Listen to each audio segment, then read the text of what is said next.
wa TV Burundi ukuri kw'ivyanditswe mu bijanye n'ijambo ry'Imana.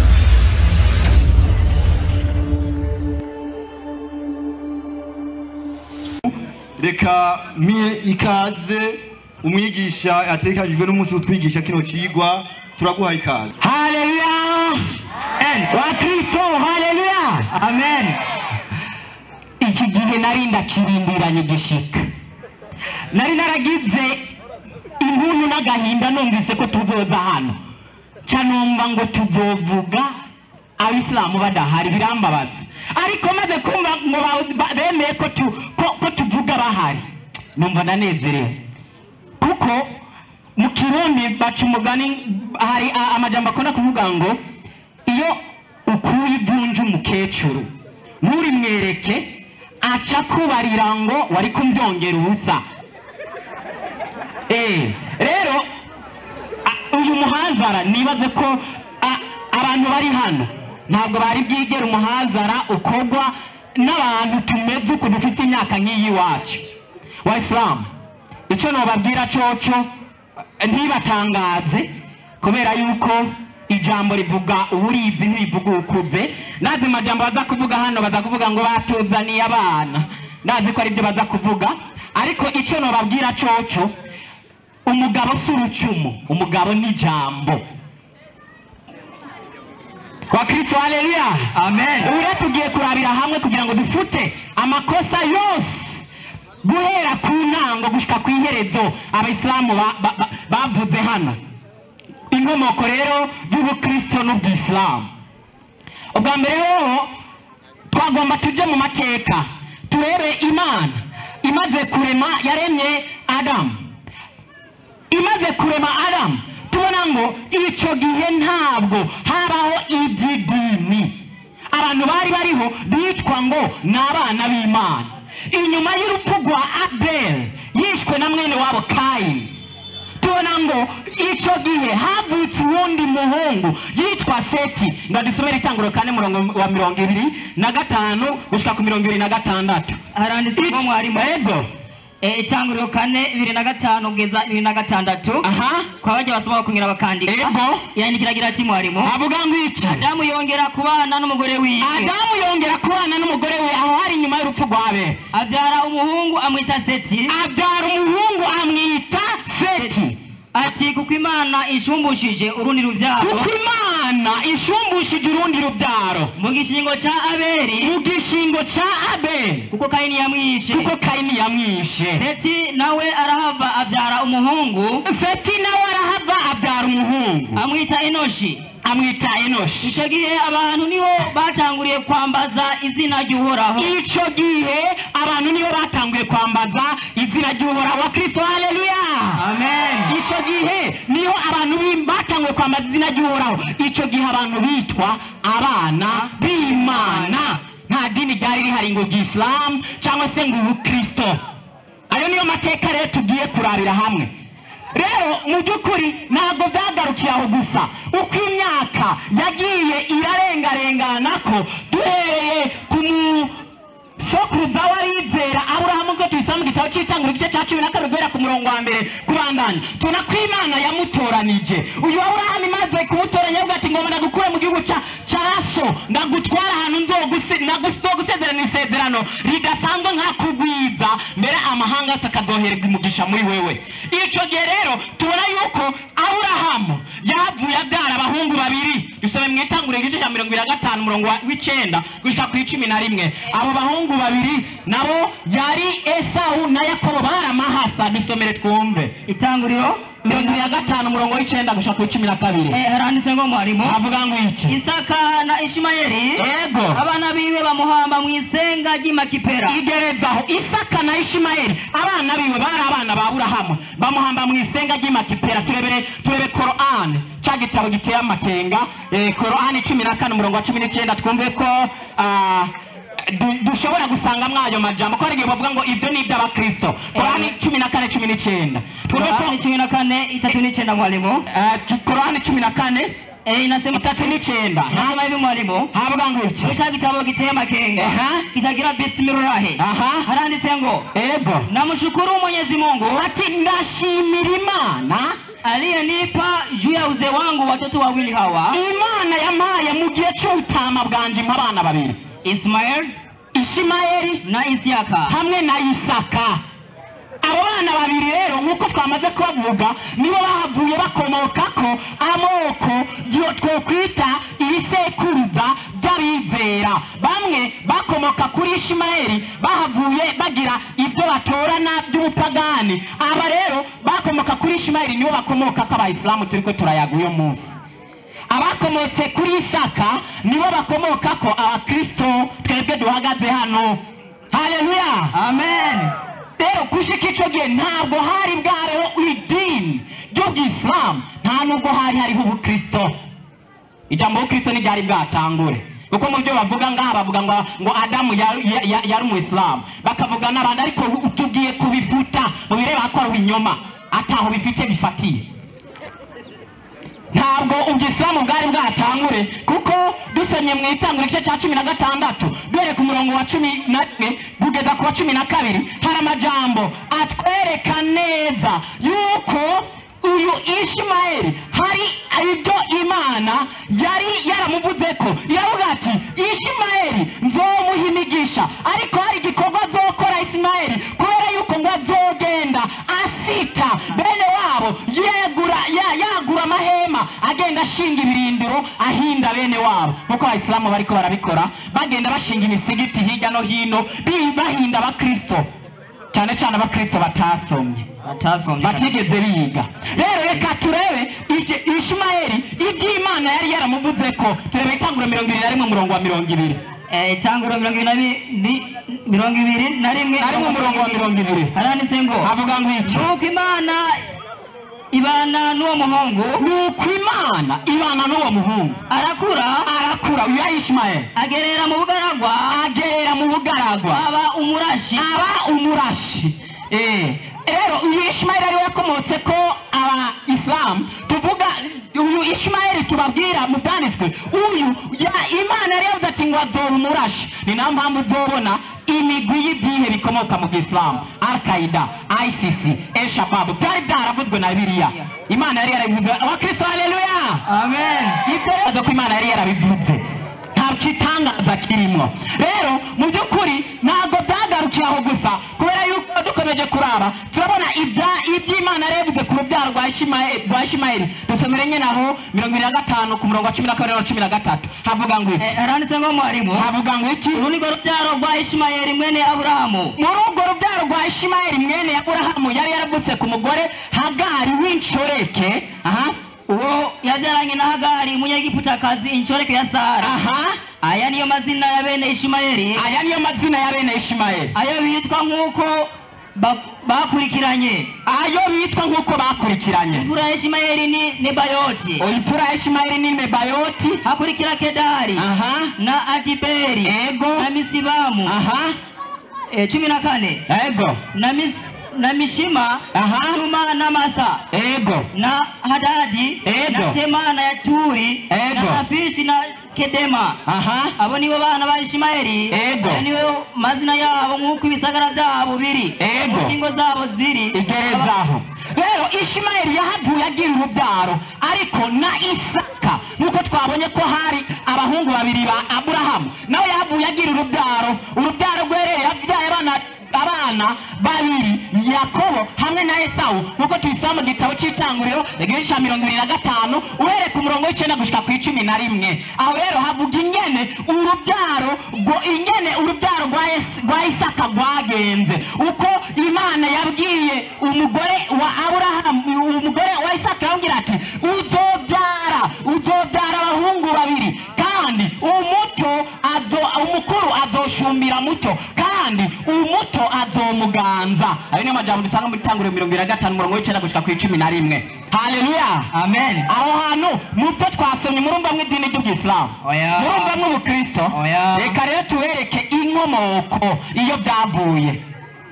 Rero aho turabona neza yuko icyo gihe cyose abantu bari bariho bitwa abantu b'Imana. Ni nayo mpamvu Abisirayeli bakomotse mu muryango wa Yakobo, kuko Yakobo yaciye abyara abahungu 12. Abahungu 12 rero bahavuye baja muri Egiputa ko kuvayo. Ariko rero Imana ya Aburahamu, Imana ya Isaka na Yakobo ivuga ati ngiye kubakurayo. Niba dusomere kuva 3:15 16 kuvayo igice cya 3:15-16 haranditse ngo kubasoma n'abandika kuvayo mu gitabo cy'Imana Bibiliya yego 3:15 haragira ati mwarimu Imana yongera kubarira bose iti Imana yongera kubarira Mose iti uko bari kuzobwira Abisirayeli ati uhoraho Imana y'abasogokuruza Imana y'abasogokuruza yabantumyeko niyo mana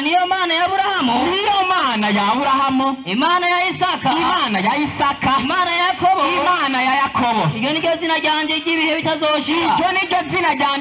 bitazoshira izina ry'Imana rihabwa icyubahiro. Kristo haleluya amen. Yariyo Mana y'Abisirayeli yita abantu ngo abantu bayo. Bisomere 5:1 kuvayo haranditse ngo 5:1 mu gitabo cy'Imana yego. hanyuma y'ibyo Mose na Aroni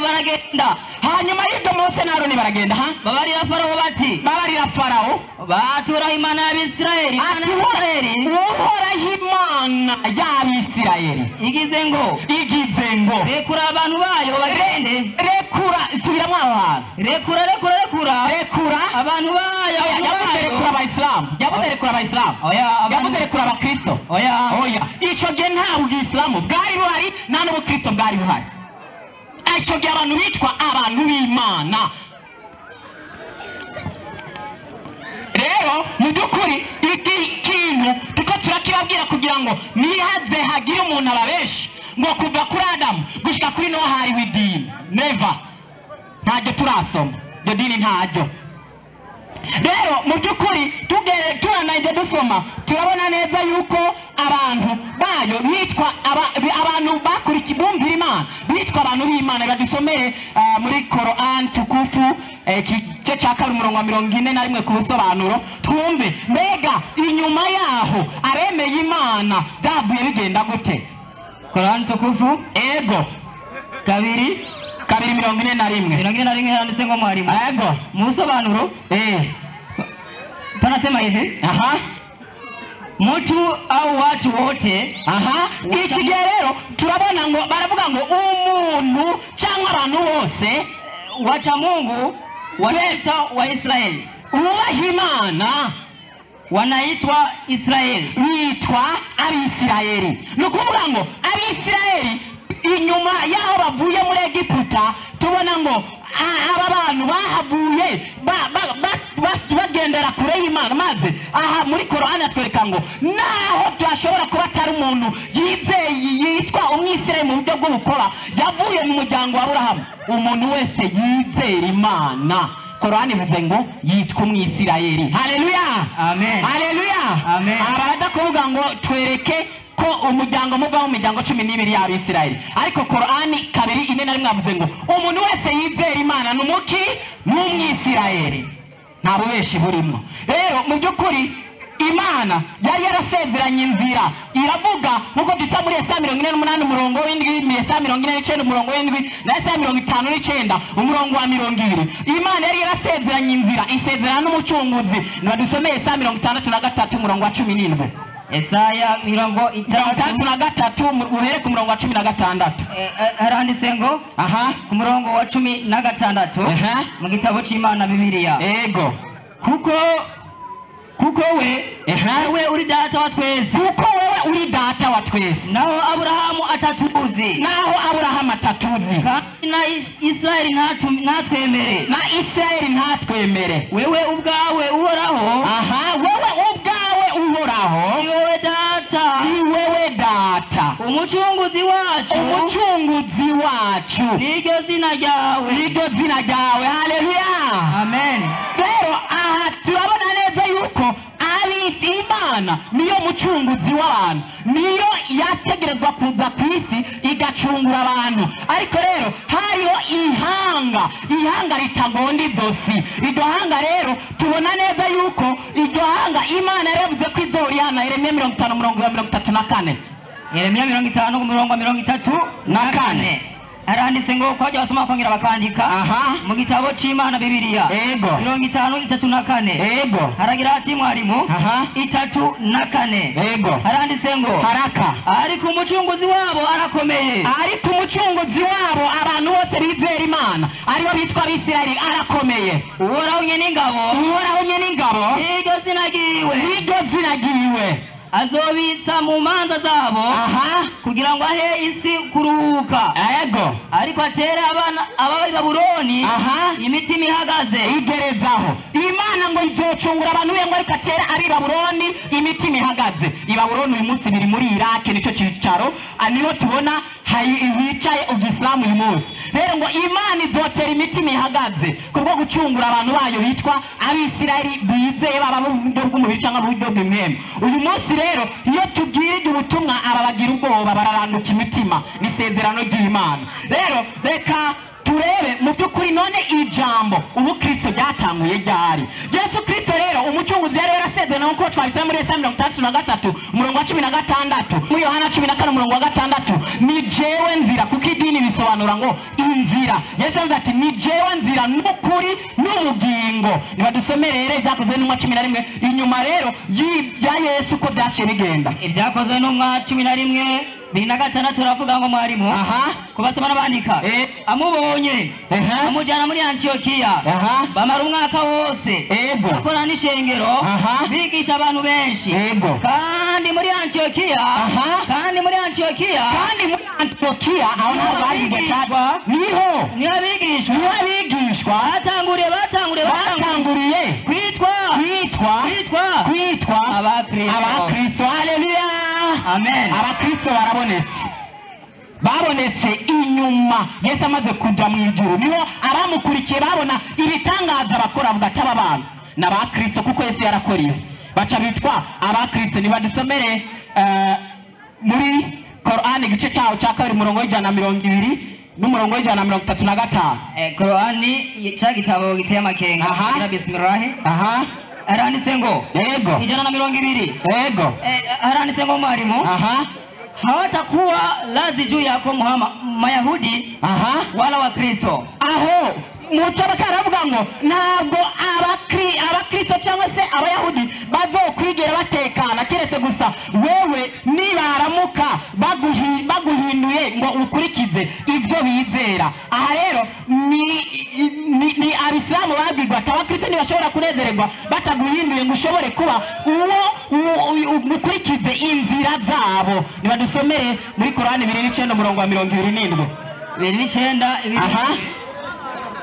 muri cya gitabo Korani 2:9 umurongo wa 27 haranditse ngo mwarimu 2:9 haragira ati 2:9 ndashitse na tulimupfa kumuzana bi Isiyaka 2:9 umurongo wa 27 na tulimupfa kumuzana bi Isiyaka na kumjukuu nabii Yakobo na tukaweka katika kizazi chake unabii na hapa kitabu bakogera tubarango twahaye Isaka ngo na Yakobo ngo mu rubyaro rwiwe ngo niho hakomotse ubu abahanuzi na tukamupa ujira wake katika dunia kandi tumwa ukuza kwe hano ku isi igerezaho. Areba turare yuko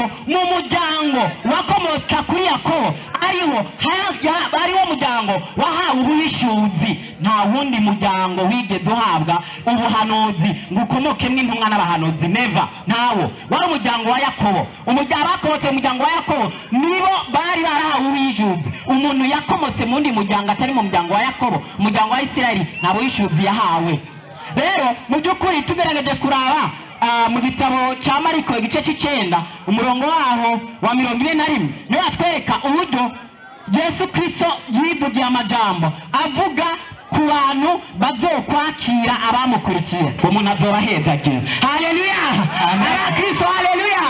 Rero abakristo dufise ibyizigiro ko Yesu Kristo ubwe yavuze ati n'uzobaha n'amazi mwebwe azobahiriwe kuko mwebwe murahiriwe gusumba abantu bose izina ry'Imana rihabwe cyubahiro Amen. rero mu by'ukuri tugerageje kuraba muri Korani 5:69 dusomere muri Korani y'igifaransa Noble Coran Korani 5:69 Korani 5:69 niho batubarira amadini yari ariho imbere y'uko Isilamu bubaho 5:69 ego abantu basenga Imana Korani 5:69 aranditse ngo ceux qui ont cru abizeye ceux qui se sont judaisés b'abayuda abayuda les sabéens abasabato les nazaréens abanyanazareti les chrétiens n'abakristo haleluya amen abo bantu rero ngo nibo bari abizera abo rero nibo bari abizera dusomye rero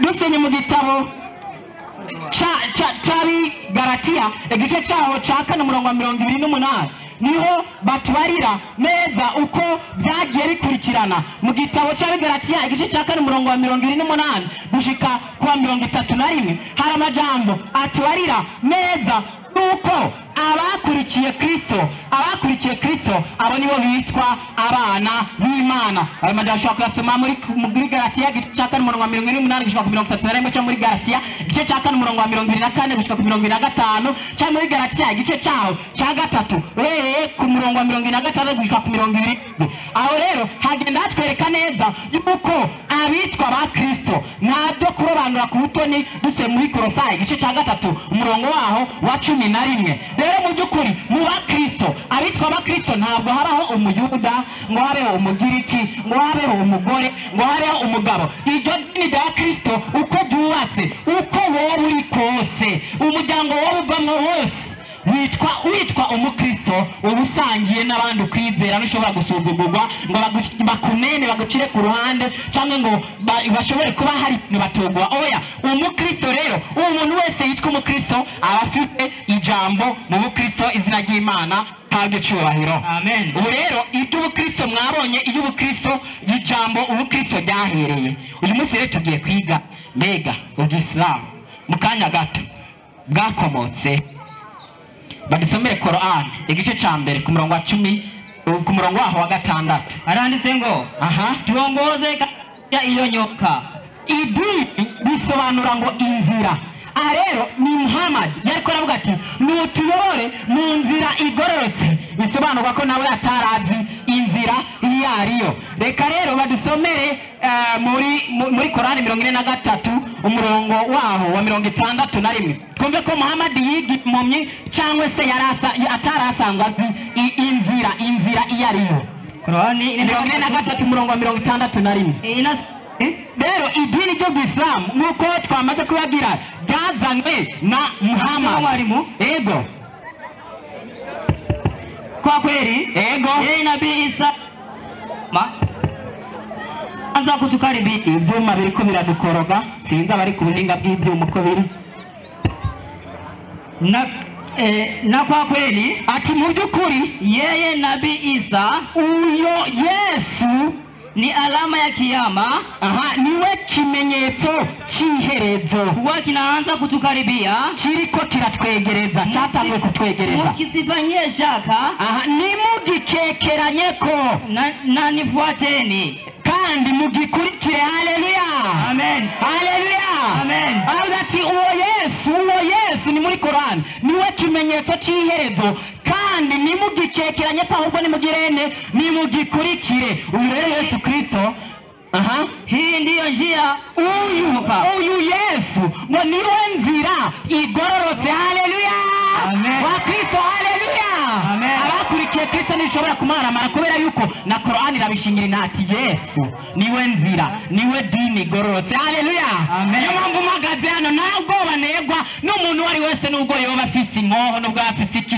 guhagarara nkavuga ati uri Imana ndi umukristo ntabwo babyontera Yesu ashimwe amen na Korani irabishingira inama niyagira umukristo rero atinya kubera yuko twebwe turashigikiwe Kristo ni wacu kandi turabiwe ntabwo ashobora kudutetereza izina ry'Imana rihabwa icyubahiro Muhammad rero yari yarabivuze yuko uyu ari we nzira igororotse ariko reka twibarize Muhammad mbega Muhammad ninde yatanguye kuba mu Islam? Korani 6:14. Anasema mwalimu, sema yego.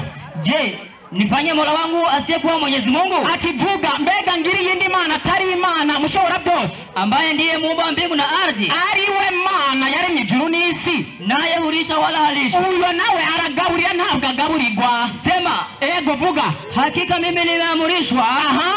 Awana rebye ati mu byukuri je Muhammad nategetswe niwe wa kwanza uwa mbere katika wenye kusirimu babaye abayisilamu. Haleluya, amen. Umumba umuntu yabaye wa mbere mu misengo ninde? Muhammad. Umuntu yabaye mu Islamu wa mbere mu misengo ninde? Muhammad. Nimba rero mu byukuri mufise undi muntu yabaye uwa mbere mukuru mu Islamu, muraza mudusomere ico gisomwa kugira ngo dushobore kucyumva, cyangwa se muvuge ko Muhammad yabeshe ari umubeshi. Kuko yavuze ati mu byukuri ni jewe nategetswe kuba uwa mbere mu babaye abayisilamu. Niba dusomere muri Korani 3:9 umurongo wa 12. 3:9 umurongo wa 12 avuga ngo iki? Ananditse ngo mwalimu, yego 12 aragira ngo na pia yego nimeamrishwa ati mu byukuri kandi jewe nategetswe, jewe Muhammad niwe wa kwanza wa viumbe, ati nategetswe ngo mbuwa mbere mu byaremwe byose, mu biti, amabuye, ibikoko, abana, abagabo n'abagore, abana batoya, jewe Muhammad nategetswe niwe wa kwanza wa viumbe wanazisalimisha kwa Mwenyezi Mungu. Ati nategetswe ngo mbuwa mbere mu byaremwe byose mubabaye abislam. Haleluya, amen. Mumise ngo Muhammad niwe yabaye wakangahe mu Islam? Niwe yabaye mu Islamu wa mbere. Adamu narimwo, Seti narimwo, Nowa narimwo, wabaye wa mbere ni Muhammad. Muhammad rero yagiye kuboneka ryari? Hari nyuma ya Kristo izi myaka 571. Mu mwaka wa 571 Muhammad yaravutse. Ahabwihamagagwa by'Ubwislam mu mwaka wa 610, aho ni nyuma ya Yesu. Yesu yari yamaze iyo myaka yose yaridugiye atakiri ku isi. Rero tubona neza yuko Muhammad yavuye atanguza idini ry'Ubwislam mu mwaka wa 622 inyuma y'ivuka rya Yesu. Icyo gihe mu byukuri nimba mu byukuri hatariho ugutahura ibintu nabi, none Muhammad yoba ari we yatanguye kubaho imbere ya Adamu, ko bavuga ko Adamu ari we yabaye mu Islam. None Muhammad yavutse inyuma ya Kristo imyaka 571 yoba yabaye umwislamu wa mbere agaca abaho imbere yuko no wabaho imbere y'umwuzure? Never. Asante sana. Naam, assalamu alaikum wa rahmatullahi wa barakatuh. Wa alaikum assalam wa rahmatullahi wa barakatuh. Wa Kristo, haleluya. Mupo hawapo? Sawa. Na hanyuma cyembanje gushima, iki ni ikintu gikomeye cyane kandi kibereye isho kubona umukristo ategura igikorane. Twe twari tuzi ko mutovyubahuka, Imana ibizobibahembere. Amen. Mbere bahindure mutahura ukuri. Amen. Allahumma amen. Naam, imbere yo kuja mu ntuze byose navyanditse ivyigwa vyawe, ntegerezwa kubanza kuzana historia. Ukristo nini? Maana ya Ukristo nini? Baba Ukristo na baba yangu 24 Mathayo 24 Mathayo. Haraka inasema kwa sumina waandishi, kwa maana ndio watatokea makristo wa uongo. Wakristo nini? Watatokea makristo wa uongo, ngo hazokwaduga abakristo bo kuzimiza abantu, yani babaguruguru biri nyuma. Ikibazo rero kiraje, aya majambo avuze nde? Yesu. Bana kubahwa, tegera ntihaba amanyanga. Aba bakristo babaguruguru bari mu idini yitwa bawe ya kwanza. Mnasikia nawe uchuzana umurongo muri Biblia no muri Qur'an, watatokea Waislamu wa uongo. Wapi? Ibyo mukina ntavyo muzi.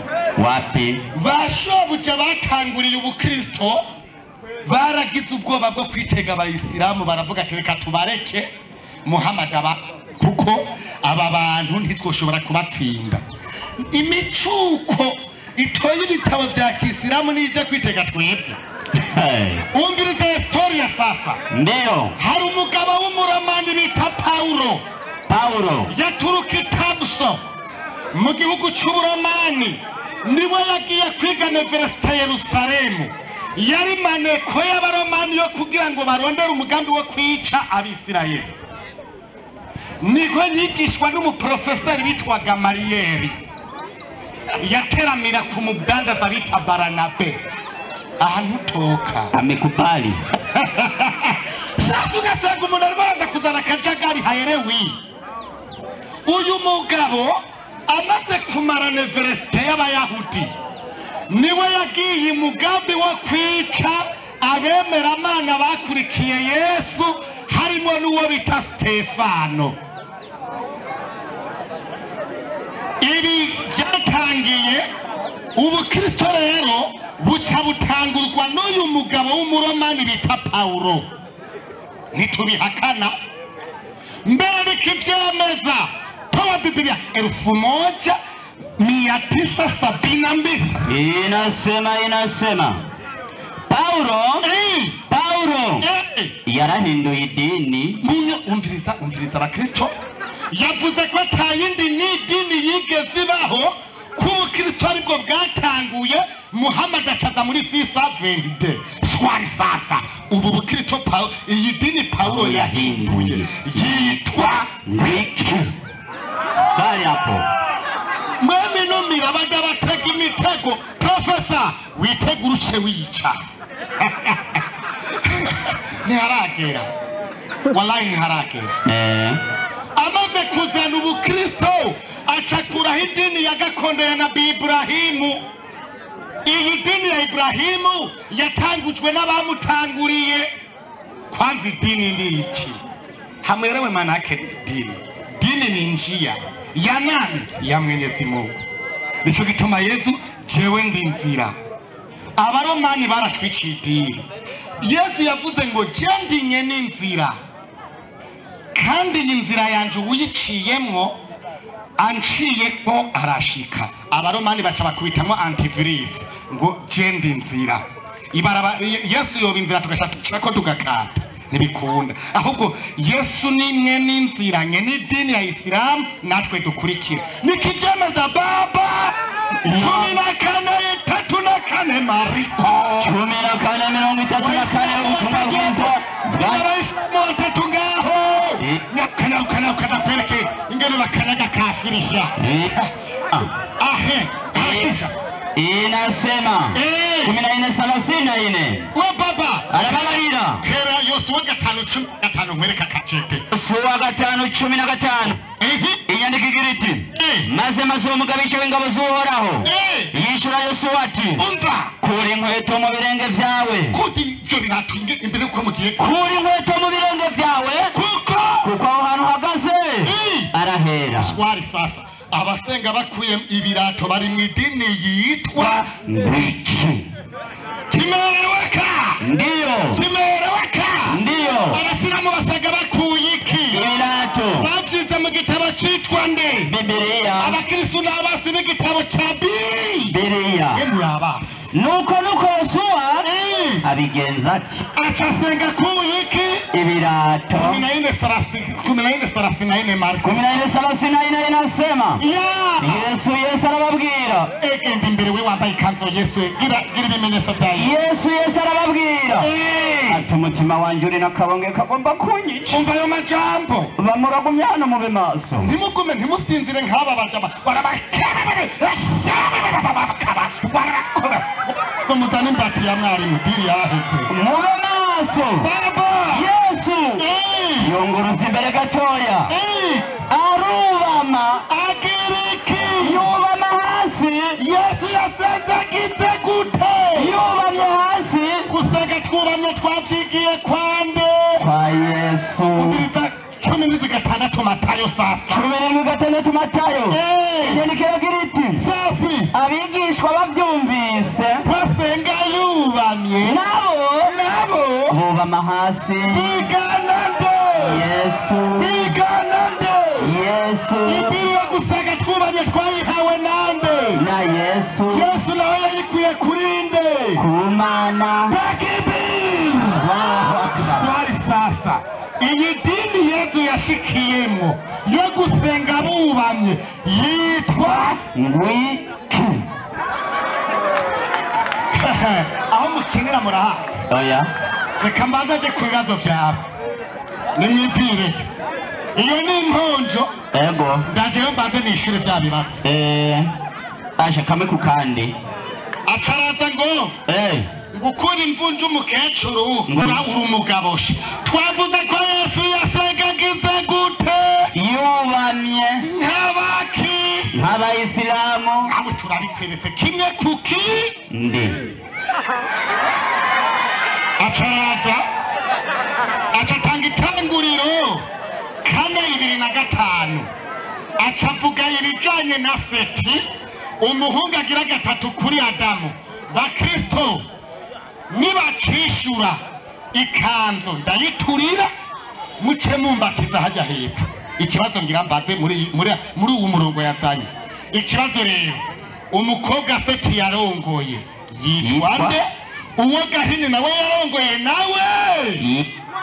Ibitabo ngibi yakatacho mufise. Jewe sindamuvuze ndamunyega kubizana mu nyuma. Umutego mazeze ko mutagwa mugwa mu vyo muzi. Umugore wa Gahini yitwa nde? Umugore wa Seti nawe yitwa Ndeki. Imyaka 40 n'imvi zizomera. Acaraza ngurumva ngo Adamu na Seti ngo Seti niwe yatumye ngo abantu batangira gusenga. Ngurumva ngo Adamu ngo nta dini yarafise ngo bitwa abantu b'Imana. Burya mwe muri gape n'abantu basenga bitwa biki? Nabimana. Umviriza Abaroma dawe 8:14. Abaroma 8:14 nyandikira kiriti muri Bibiliya. Mwe mwaramenetse.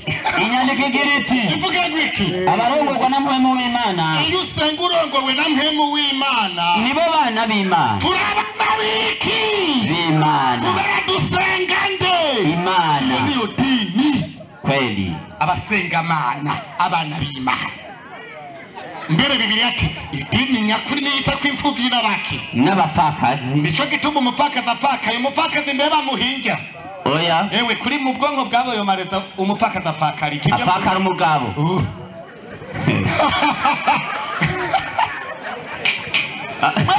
Uburangwa muhagarariye amashengero ngaha murabura mutuma ibujumbura abandi bazi. Nayo mweho ejo muzinduke mwigire mu kazi kanyu. Walaha aba mubasigire aba nukuri aba ndumwe iyi minsi 3 isigaye babampaba. Nimuzomirwe murahagarika twirwa to abavuga butumwa 10 baza ku bantu babiri. Aba ni babiri bafatanye. Oya no kujya gukora ibindi bikorana nawe. Ego. Ambe avuga ngo Adamu nta dini yarafise ngo mugabo mu mwanya ngo baraza kuzana imvugo mbivuga ko Adamu yari umwisilamu kugira ngo barazibira abantu ntibahave bavyumva. Guma hamwe bavyumve. Kweli. Utinyiki. Soma Qur'an 213. Qur'ani 213 inasema baada a'udhu billahi minash shaitani rajim. Bagize kwikinga kumana ngwidinde satani yavumwe. Bismillahir rahmanir rahim. Yumve Qur'ani ndatanga ukizina ry'Imana ngene imbabazi ngene impuhwe. Abantu bose bahora rihangana idini rimwe. Ubwa mbere twavuga ururimi rumwe rw'icyaro nikivyemeza. Adamu yaba muri Arabia Saudite ku musozi bita Arafat. Ikibazo muri Bibiliya yaba ku musozi witwa Ngwiki. Honda. Dushonyora. Reka ndakwere. Ngira ndabahashe mude mugaruka ha. Acatanga Qur'ani ndero 330 Qur'ani yiwe reka mbaye maririki. Mbega cavuga ngo Naburahamu ngo ntiyari umwisilamu ngo ubusilamu ngo bwaje muri 670 ariko wa mwana bwaje kuri Muhammad aje kugara. Mwebwe ntimuramenya akarero ndabahe mufano. Ni kubera iki kuva inyuma ya Muhammad nta myaka ingana gutya yashobora guhera iyindi ntumwa itaraza, ariko ubu tugeze mu myaka 1443 ata yindi ntumwa iraza.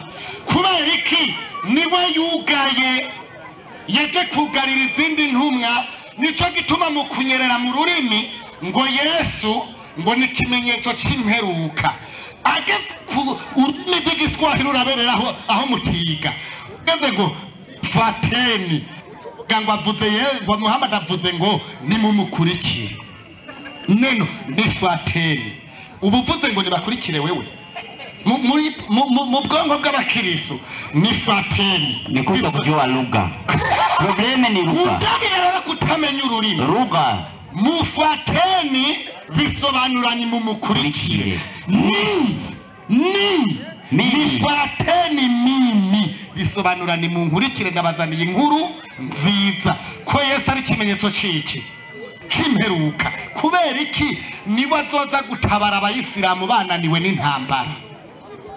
Biri iki gitabo cyo bacita ruru wari marucane hejo niho vyanditse. Barazi niyo biri barabifise muga ntibazi nibirimo. Bacaraze Qur'ani 367 367 baada a'udhu billahi minash shaitani rajim. Naam. Bismillahir rahmanir rahim. Naam. Aya inasema ivuga ngo iki? Ibrahimu Abraham ntiyigeze mu Muyahudi cyangwa umunaswara. Abraham nta musi numwe yigeze aca mu idini y'abayahudi canke ngo ace mu idini y'abakirisu, ahubwo yari umwisilamu. Yareka wasomye nabi. Yari umwisilamu umudivantiste, yari umwisilamu. Mbega ariko muraza burya ndaje abadivantiste batanguye William Mireri hanyuma Helena White mu 1831 kugeza 44 kuri Helena ndaje.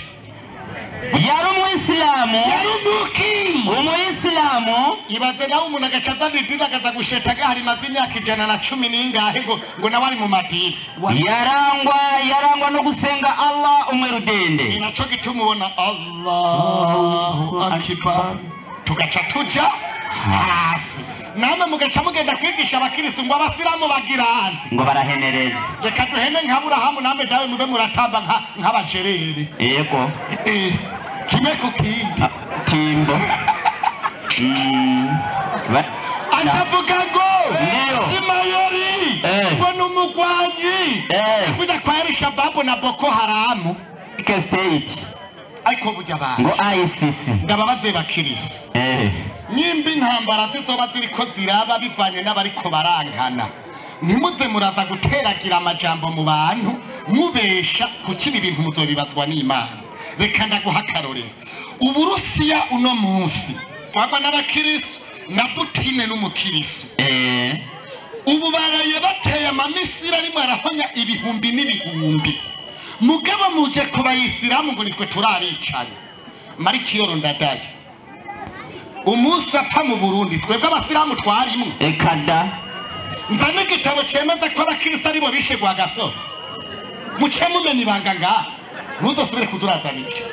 Ahubwo reka mbeshe Mayeri we umazika imbere y'Imana, yabana n'Imana, yaryamana n'Imana. Itanguriro 2:20 itanguriro ucaye utabure 2:20 igitabo cy'itanguriro. Yego timutagire kudegetwa nuko Imana ibana n'uwo muhungu yitwa nde? Imana yabana nande na Ishimayeli. Uri umugabo wiyemera zana umurongo muri Bibiliya ngo nuko Imana ibana na Isaka. Zane nimba mwiyemera ushimashima yarakomeye umve n'izina ryiwe iyo ryaturutse gata 16 umurongo w'indwi itanguriro 15 umurongo w'indwi 16 mudasobwa ntiyibagira baba 16 umurongo w'indwi. Abakristo mwe mugisamake mujyama imisoso amagwa muyahaba aba babereye amagwa. TV Burundi ukuri kw'ivyanditswe mu bijanye n'ijambo ry'Imana.